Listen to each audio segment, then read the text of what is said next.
start by building on top of OpenID.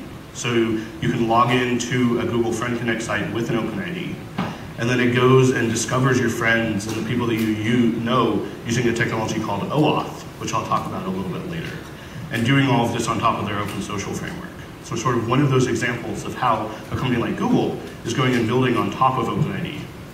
So one of the things that we've been seeing the past year and a half, 2 years, is the idea of social applications.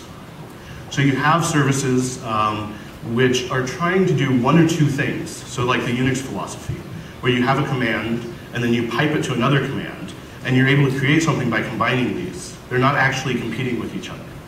And you're able to use them as building blocks. So like Doppler is a website which allows me to go and say, I'm going to be in China for these 3 days, or 4 days, for a few days, and see which of my friends are going to be in the area as well. It does one thing, it's really simple. Where are you going, and where are your friends going? And sort of shows you that overlap of the two.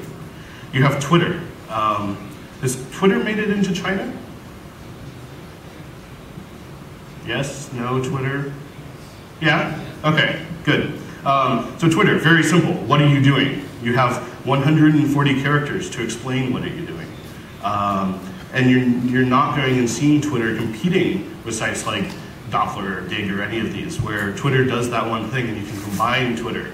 You have Dig for going and finding things which are happening, Last.fm. So really the point, there are more and more of these applications coming about which do one or two things, and they don't want to go and do 50 different things as you used to see from some of the larger, especially social networking platforms.